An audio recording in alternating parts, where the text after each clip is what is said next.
Assalamualaikum warahmatullahi wabarakatuh. Alhamdulillahirrahmanirrahim. Semoga semua dalam kondisi sehat walafiat.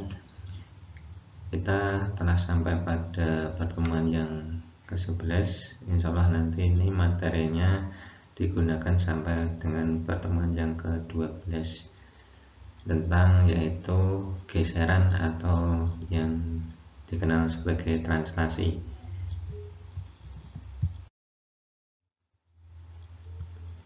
Capaian pembelajaran pertemuan dan indikatornya di sini terbagi menjadi 3, yang A dan B akan kita jelaskan pada pertemuan yang ke-11, sedangkan untuk yang ke-3 nanti ini untuk bahan yang ke-12, yaitu tentang pemahaman konsep hasil kali dua pencerminan pada dua garis yang sejajar. Kemudian yang kedua yaitu padanan G yang dinamakan suatu geseran, dan yang terakhir nanti terkait dengan hasil kali dua translasi merupakan suatu translasi juga. Indikatornya menyesuaikan, jadi paling tidak nanti mahasiswa dapat menjelaskan ketiga dari materi ini. Bagian yang pertama terkait dengan materi geseran ini, kita akan melihat ketentuan dan sifat-sifatnya. Jadi di sini pada bab setengah putaran yang terdahulu telah diketahui bahwa setengah putaran itu dapat dinyatakan atau ditulis sebagai hasil kali dua pencerminan. Nah, seperti ini misalkan kalau A suatu titik, kemudian G dan H garis yang tegak lurus, maka setengah putaran dengan poros A itu bisa dinyatakan sebagai MG MH, dengan A itu adalah perpotongan G dan H, begitu ya, dimana G dan H tegak lurus.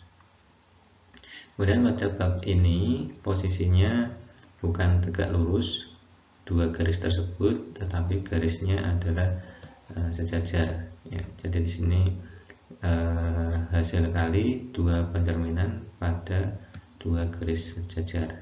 Seperti apa hasilnya? Nah, di sini kita lihat pada teorema yang pertama 8.1. Jadi andaikan G dan H dua garis yang sejajar, apabila ada dua titik yaitu A dan B, kemudian memenuhi ruas garis berarah A double aksen ekuivalen dengan ruas garis berarah B double aksen, di mana A double aksen itu hasil dari hasil kali MH MGA, dan B double aksen merupakan hasil dari hasil kali dua pencerminan MH MGB. Ilustrasinya seperti ini. Posisi A, titik A, titik B, kemudian garis G dan H-nya ini sejajar, kemudian ini A dicerminkan terhadap G, kemudian dicerminkan lagi terhadap H, hasilnya A double aksen, dan yang B juga sama menghasilkan B double aksen. Selanjutnya kita coba buktikan teorema 8.1. Yang pertama kita mengetahui G nya sejajar dengan H, kemudian kita misalkan titik garis G ini sebagai sumbu Y atau X sama dengan 0. Nah, kemudian kita ambil sembarang titik A dan B. A, B tidak sama dan tidak terletak pada G dan H. Nah, kita misalkan mempunyai koordinat A nya A1, A2, B nya B1, B2. Nah, kemudian kita akan buktikan bahwa nanti titik N ini titik tengah ruas garis A double aksen B, titik tengahnya. Kita akan buktikan bahwa setengah putaran titik A terhadap poros N nanti menghasilkan B double aksen. Nah, ya, jadi nanti kita bisa coba buktikan di sini caranya. Yang pertama, kita mengandaikan garis H ini sebagai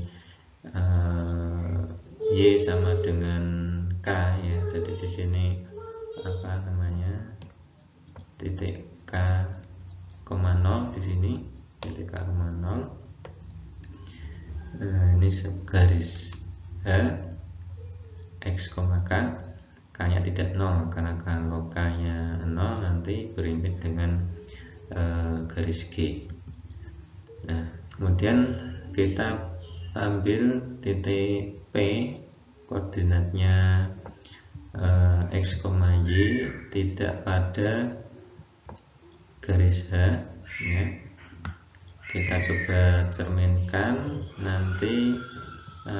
Misalkan di sini menghasilkan titik P aksen, ya. Jadi MHP sama dengan P aksen, ya. Titik potong garis PP aksen dengan garis H kita namai sebagai titik G. Jadi karena ini garis K, garis X sama dengan K, maka di sini kita mengetahui misalkan koordinatnya K, Y karena tadi P nya X, Y, begitu, ya. Kemudian kita misalkan P aksennya ini koordinatnya X1, Y2, maka diperoleh Q nya itu, ini kan Q nya titik tengah PP aksen, ya. Q nya tadi kan K, Y, begitu, ya. K, Y, ini P aksennya X1, Y1 maksudnya ini, ya. Y1,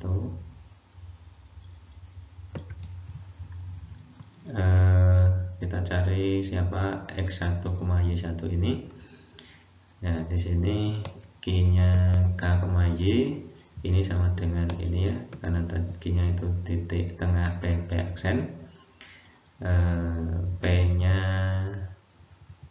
X, Y yang dicari titik P aksennya, sehingga di sini selanjutnya kita cari nilai X1 dan Y1 dari koordinat tadi. Ini absisnya K itu X1 plus X per 2, ya, nanti titik tengahnya, sehingga di sini kita peroleh X1 nya sama dengan 2K min X, ya. Kemudian Y1 nya kita juga bisa dapatkan dari persamaan ini, kita peroleh Y1 sama dengan Y, sehingga koordinat titik P, ya, atau P aksen ini hasil pencerminan dari P terhadap garis H, ya, tadi itu koordinatnya adalah 2K min X, Y. Sedangkan untuk garis G ya sebagai sumbu koordinat sumbu Y ya yang tadi kita definisikan di awal, maka kita nanti akan memperoleh MGP ya titik P dicerminkan terhadap garis G nanti mendapatkan P double aksen itu min X, Y. Kalau kita gambarkan tadi kan posisinya di sini, ini titik P, nah nanti di sini P aksen di sini, nah P double aksennya di sini begitu ya. Nah di sini saya kira jelas koordinatnya min X, Y. Kalau yang di sini tadi min 2K min X, Y. Nah, selanjutnya kita kalikan dua pencerminan ini MH MGP itu MH dari hasil pencerminan MGP yaitu P double aksen yaitu min X, Y ya, kita masukkan ke persamaan 2K min X, Y sehingga hasilnya 2K plus X, Y ya. Karena tadi dimisalkan A dan B nya koordinatnya A1, A2 dan B1, B2 maka A double aksen ini bisa kita cari koordinatnya, hasilnya adalah ini 2K plus A1, A2 sebagaimana yang ini ya. Terus B double aksen juga ini tinggal mengganti X dan Y nya tergantung koordinat A dan B nya. Nah, karena N adalah titik tengah A aksen A double aksen B ya, ini titik N, maka koordinatnya bisa dicari juga.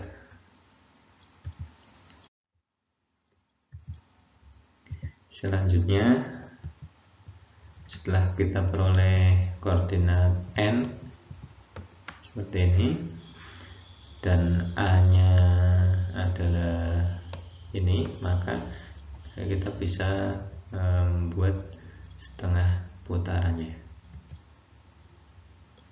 setengah putaran dari A terhadap titik N. Ini bisa kita buat sesuai dengan rumus dari setengah putaran. Kita masukkan N nya begitu ya, sehingga diperoleh